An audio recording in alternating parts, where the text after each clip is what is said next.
Namaskar everyone and welcome to Sunday. Today I speak about the incredible mind.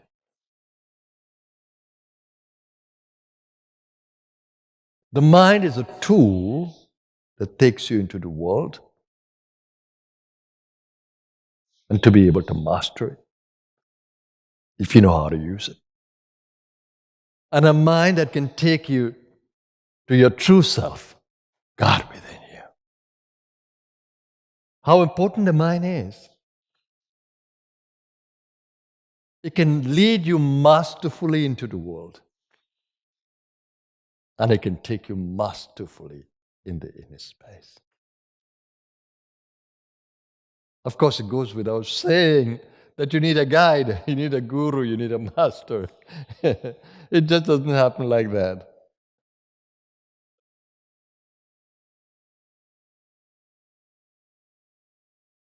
It is extremely important that you understand the nature of the mind. Because if you don't, it's like you having a tool and you can't use it. Imagine a big jackhammer in your hand.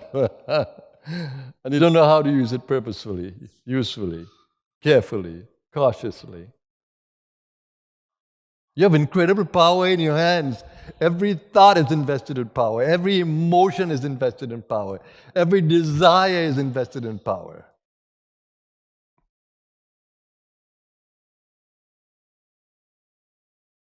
But an uncontrolled mind is misery. Hell, I tell you. A lot of us, we get so consumed in an uncontrolled mind without being able to control it. And for the best of me, I can't figure out why they don't want to control it. Why they don't make an effort to control it. And more so, why don't they make an effort to understand the nature of the mind? It's not in the field of psychology you're going to find that. It's not by dissecting the brain you're going to find that. No. Self-reflection, contemplation, witnessing, shifting in the consciousness, you'll find it. But what is the mind?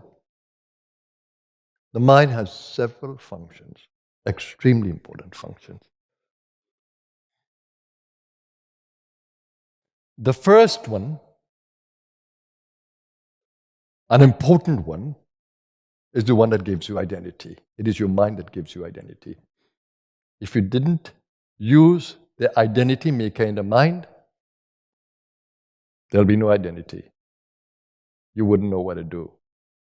You wouldn't have a compass for the life. So your self-identity, your persona, that which you think you were, is called ahankar, which means the I maker. It is continuously making the aham, the I. So you have the ability to make all kinds of I's, egos, and become a masquerader in the field. The ego of a joker, the ego of a general in the army, the ego of a king, the ego of a prince, the ego of a child, all kinds of ego. And you see the dramas we play with it when we identify with it. And sometimes we tend to use it manipulatively. Ego. So when the ego is uncontrolled, you have the restless mind, the worrisome mind, the fearful mind, the aggressive mind. The I. And now a servant to the I is the intellect, the processing agent in the mind. The mind has a processor. Buddhi. We got the name Buddha from that because he did a lot of processing until he couldn't do anymore. And then he gave up. And that's when he mastered the processor from the inside. So you have a tool for discriminating, for reasoning, for logic. It's called buddhi.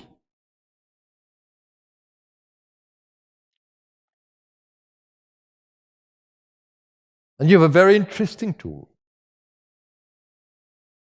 That which sees this as a cup. Manas. Manas is for thoughts and a concept. First concept, this is brown. It labels things.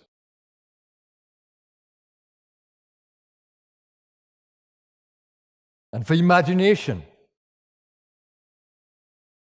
because when you fill yourself with all these labels, your imagination can create all kinds of stories inside.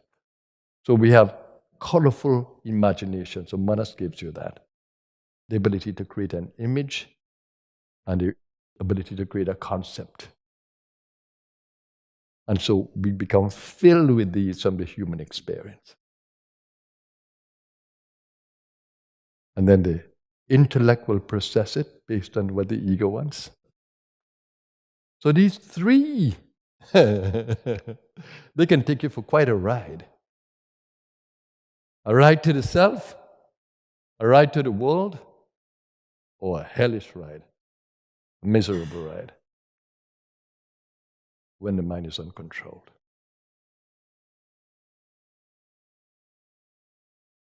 But when you can harness this, when you can observe your ego and you can really hold it, say, no, I don't like this rule, I don't like this rule, I want this rule. And when you have the control of the mind, then you can change different roles. You can create different personas. But Krishna in Bhagavad Gita gives a key to the mind.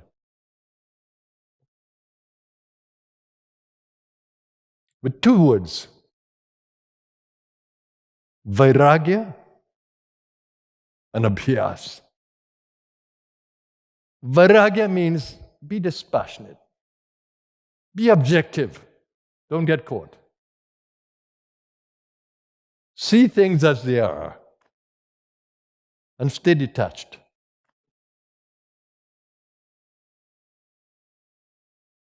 No for or against.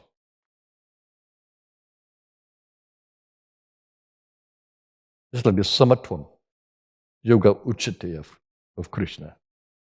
Even-mindedness in the field.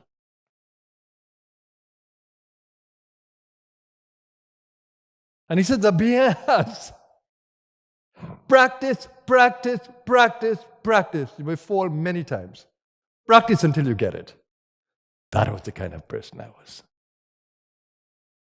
When I'm stuck on an idea and I want to achieve it, nothing can stop me. When I wanted to find a master, and I was just 20 years old, I worked, saved money. 21, I'm in India. Searching through India. Wanted to find all the masters of that time who were there. Check them out, so to speak.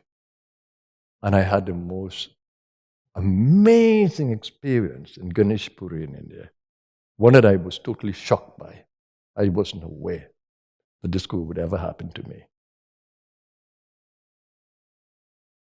Kundalini, energy, blew my heart open. And my life was changed forever. An energy, awakening inside of my being, changed my life forever. And then I stayed in the practice, abhyas, continuously. In the same way I search for a master, with that tenacity, that strength, that hold, same way I did with the sadhana. And I was such a dynamic person. I love activity. But I wanted to come back to Trinidad because I want to practice these things. I could feel the God within me, and I can feel this love in my heart for life, which I had lost. It took me time to get to the mental mastery, but that wasn't important then. Just joyfulness, just to be happy. I love to chant, I love to work, I love to serve, I love to help, and I love to teach. And therein I practiced. And before you know it, my head blew open.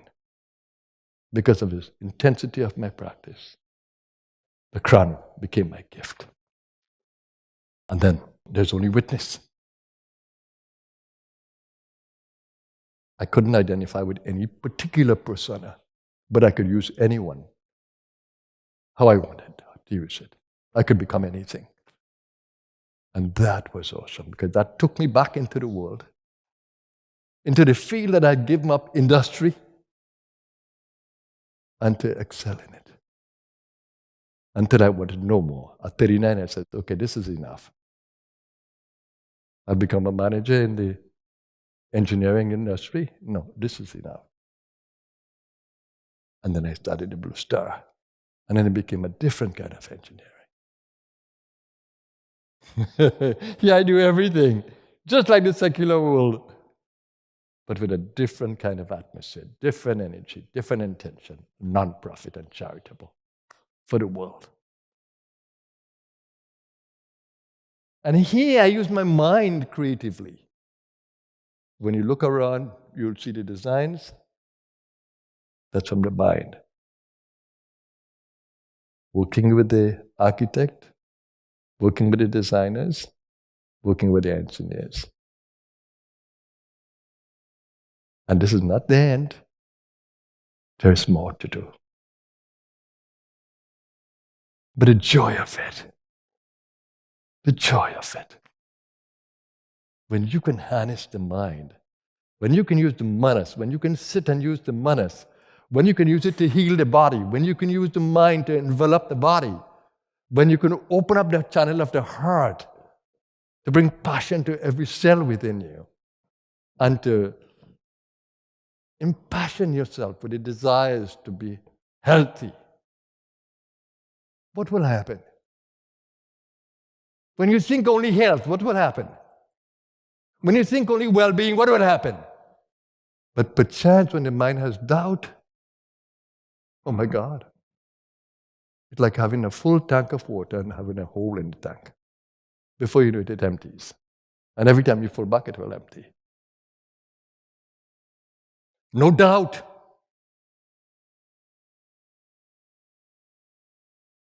You work hard until there is no more doubt and denial in the mind. Which one of you has the strength to do that? Stay with it, stay with it, stay with it, stay with it. Abhyas, practice, until command comes.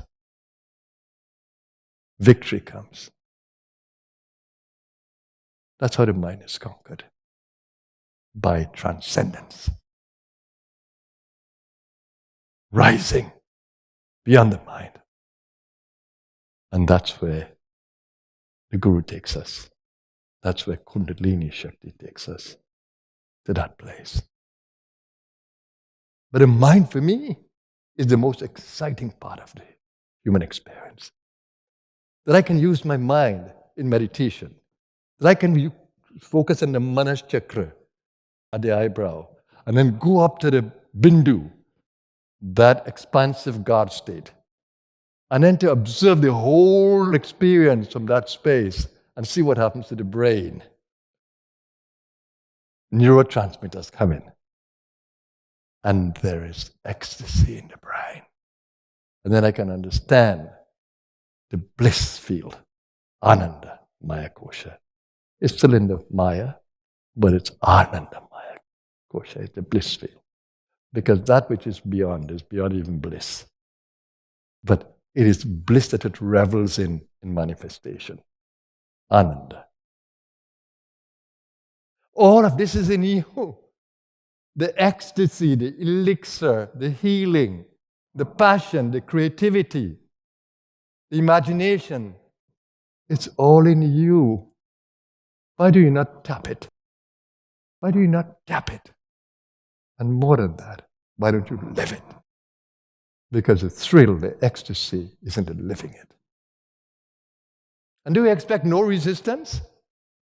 Do we expect life should have no resistance? No.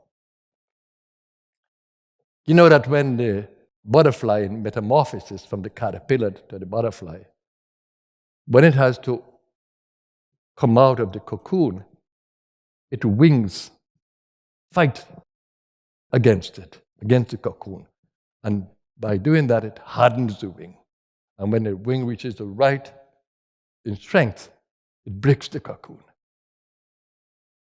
So the poor pupa inside there must be thinking, my God, this is so hard. Will I ever break this? Will I ever break this? But it doesn't give up because that's its biological urge. And finally, it breaks the cocoon, and my God, it becomes a flying creature. So life is that same way. We are cocooned in this whole experience, but you can break free. You can break free. You're designed to break free. You have it within you. The formula is inside of you. We are born to be free.